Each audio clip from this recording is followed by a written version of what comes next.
Hello my book friends and welcome back to another video. Today we are going to be talking about all the books that made my year in 2021. 2020 and 2021 really just feels like a fever dream. Like it really does. I think 2022 is going to also feel like a fever dream, but we'll just see how it goes. I do my Goodreads reading challenge every single year. I just think some people find it to be like really like pressureful, but for me it mostly just motivates me to read more, and sometimes I don't hit the goal. Like I was looking back at some of my old reading challenges, and there was this one year where I tried to read 80 books and I could barely read 50.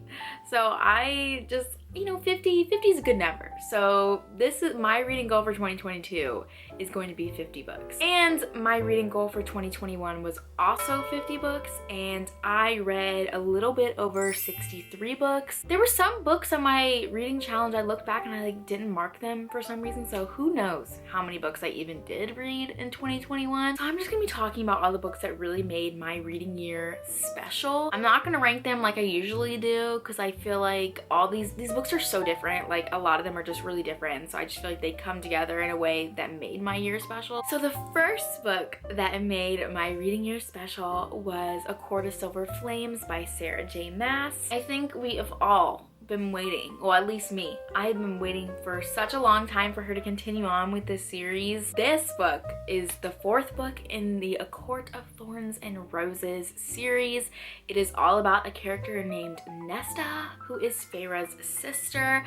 Now, in the Court of Thorns and Roses series, I did not like Nesta. And I think a lot of us didn't like Nesta for good reasons.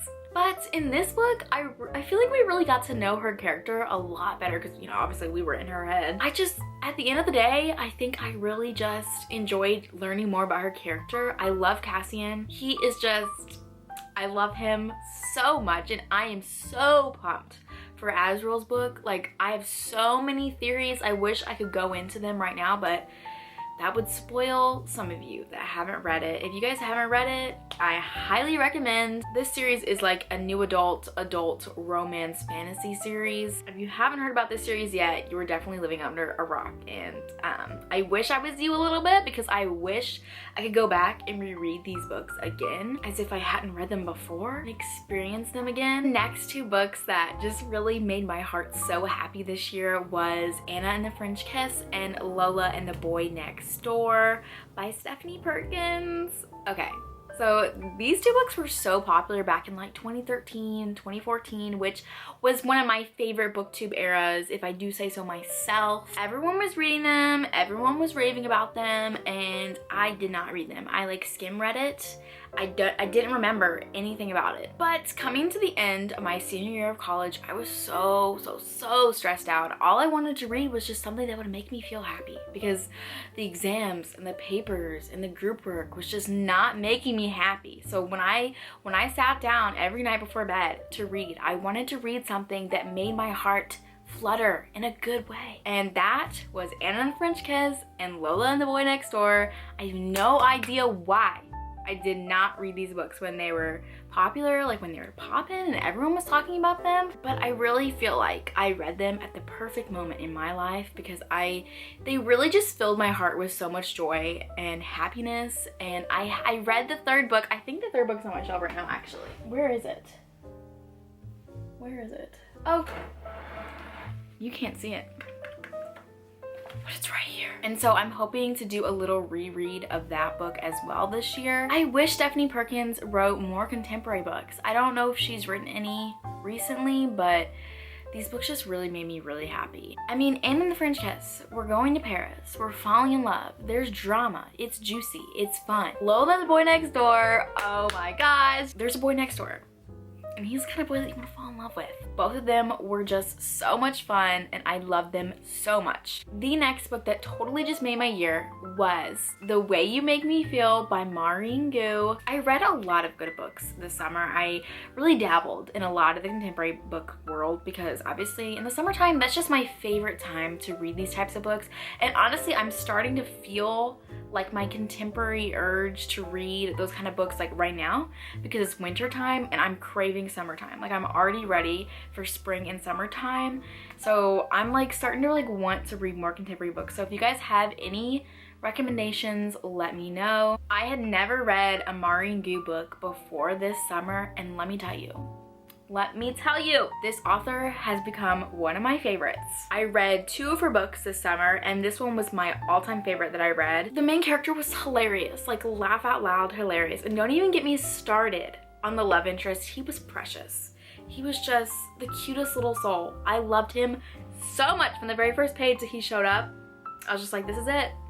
My heart, it's growing. I also heard that 2 of her books, I think this one may be one, that is becoming a movie on Netflix, I think. And it was so funny because I had just read this book, and then like maybe a few weeks later, they announced that they were making a movie, and I was like, did I make this happen subconsciously by reading this? No, I'm kidding, but like I'm so excited. And she also announced that she has a new book coming out, and I'm so excited to read that one. I do have one more book of hers that I haven't read yet, but that's just because I read these books, they were at my library, and the 3rd book of hers isn't at my library. I might have to request that at my library. I just love going to the library, and I was so happy to find these books, and I'm so excited to read any other books by this author. The next books are some of my all-time favorites, and that is Along for the Ride and The Truth About Forever by Sarah Dessen. I love talking and recommending Sarah Dessen books. I feel like if you get it, you get it. I mean, Sarah Dessen, I grew up reading her books. Like, she was one of the very first authors that I read when I was starting to get into reading. The very first book that I read by hers was Just Listen. You can literally see I have every single one of her books.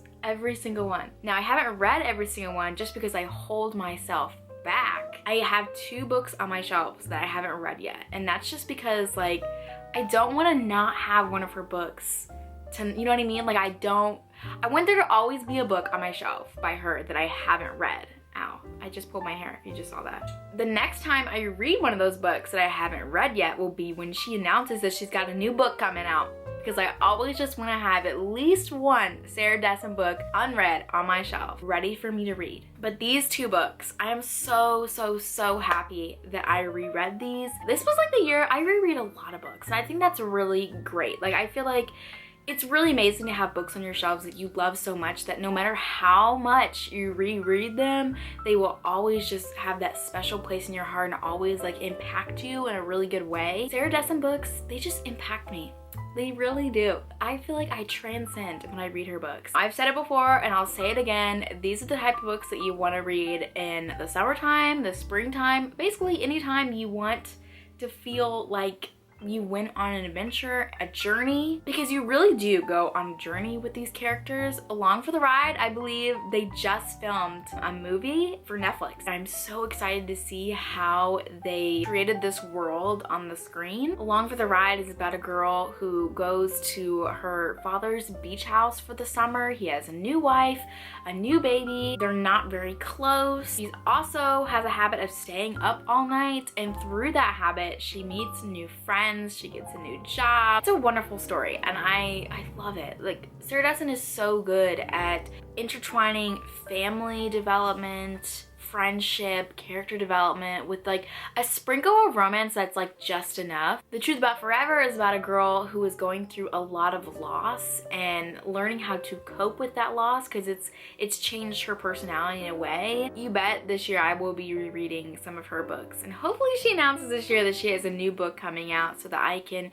read some of those unread books on my shelf. There's only 2 left. The next 2 books are also rereads that I reread legit like every year, and that is The Problem with Forever and Wait for You by Jennifer L. Armentrout. These are just comfort reads. Like, I love the characters, the setting. The Truth About Forever is a YA romance book. Wait for You is a new adult / adult romance book, and both of these characters are dealing with basically their past catching up to them in the present. And they just like, they're so awesome in like 2 different ways, you know, because obviously this one's a more romantic read because it is an adult romance, and then this one's more of like a teen, you know, fluffy, like falling in love for the first time book. I really wish that Jennifer wrote more of these kind of books, because she writes everything, and whatever she writes, it's always good. I'm never disappointed by anything she writes. I will have to say that her contemporaries are just unmatched. She's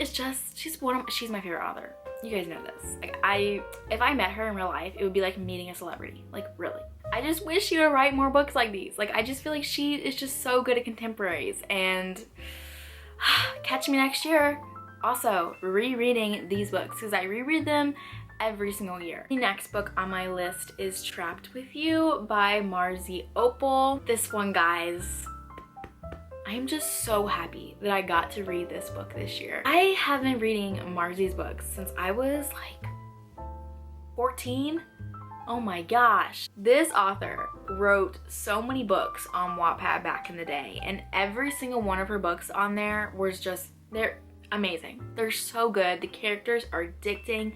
I love the way she intertwines characters in her world, because it really does like make the world more real, and also it makes you want to find out more about those characters. Like, the side characters are just as addicting as the main characters. I was just so excited to get to read this book this year, because this is her first like fully published book. This book involves so much tension. It's about two, I would say, star-crossed like ex-lovers that are still in love with each other, if I do say so myself, at the beginning of the story. A lot of stuff has happened to keep them apart, and then one night they are trapped together, just like the title says. This book is a wonderful romantic read. I just loved it. I loved every second of it. I even got to read an arc of it before it even came out, and it made my year. Like, I was so excited, and I'm just so excited to read anything else that she writes. Now, the next two books you knew was gonna be on this list. If you know me, you knew these books were gonna be on this list, and that is The Crown of Gilded Bones and A Shadow in Ember. I will be posting a reading vlog for this one, hopefully going up next week, because I went through a lot of emotions while reading this book. I went through a lot of emotions while reading this book. I go through a lot of emotions while reading a Jennifer L. Armentrout book. This one destroyed me. If you've seen my book review, I don't even want to talk about it.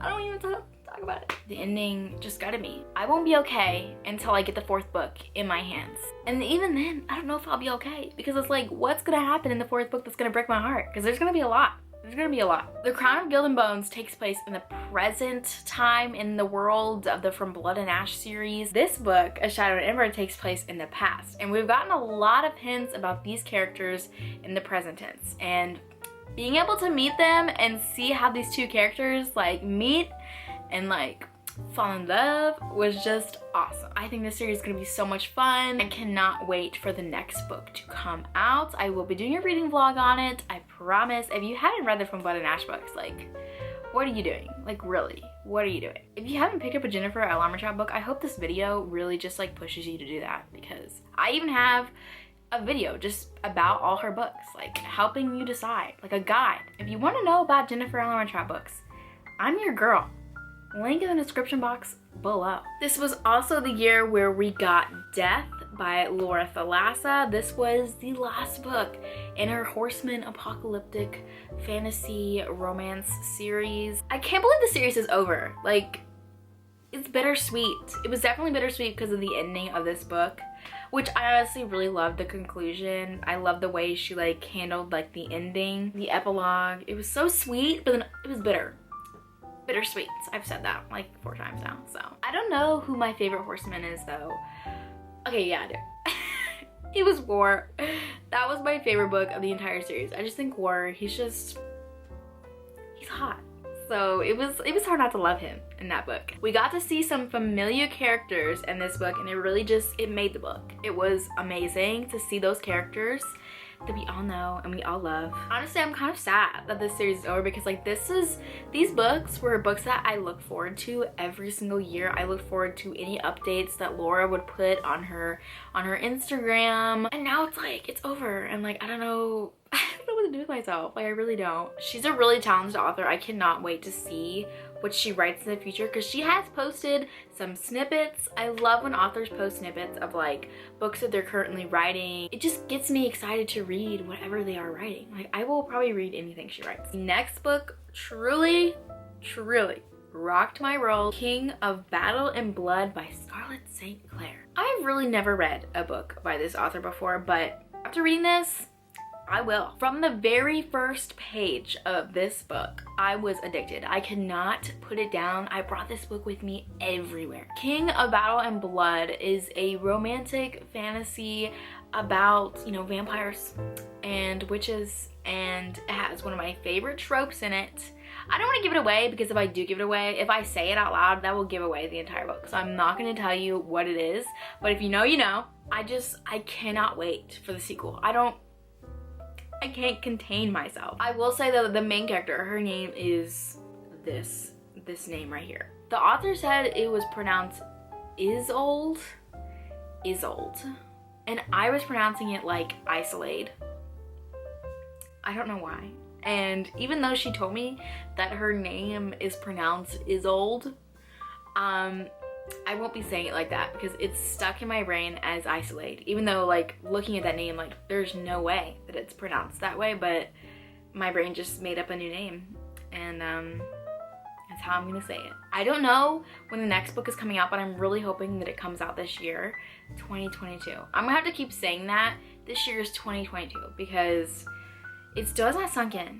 It won't sink in until like November of 2022 that it is 2022, and then before I know it, it's gonna be 2023, and then it won't sink in until November of 2023. That's just how it always goes. The last book I'm going to be talking about was Strange the Dreamer by Laini Taylor. One of my reading goals that I started making at the very end of last year, and then, you know, as I move forward in this year, I really want to read all the books on my shelf that I have not read yet. This one was one of them, and it's been sitting on my shelf since like 2018. I've been meaning to read it, but I don't know, it just, every single time I looked at it, it just looked really intimidating to me. Finally, I got the audiobook for it, and there was one day where I was like completely just like cleaning my room and cleaning the house, and so I just had my headphones in, and this book was so beautiful. I'm so mad at myself that I did not read it when it first came out, because you know,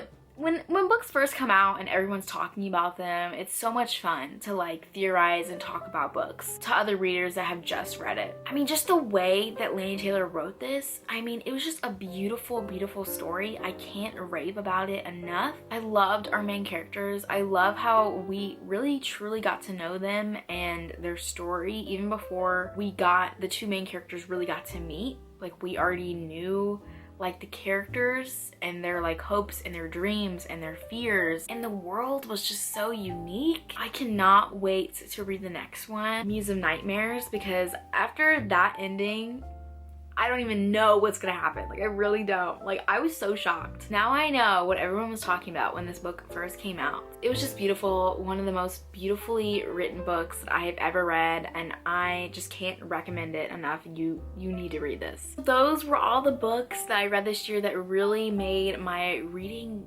journey this year special. I can't believe another reading year has ended and another reading year has begun. I would love to hear about all the books that you guys read this year. Which ones were your favorites? Give me some recommendations. If you have any contemporary recommendations, especially since I'm like really in the mood for that, like, please give me some recommendations. Are any of the books that you read this year that you loved on this list? Cheers to a new reading year, guys. Thank you so much for watching, and I will see you guys in my next video. Bye!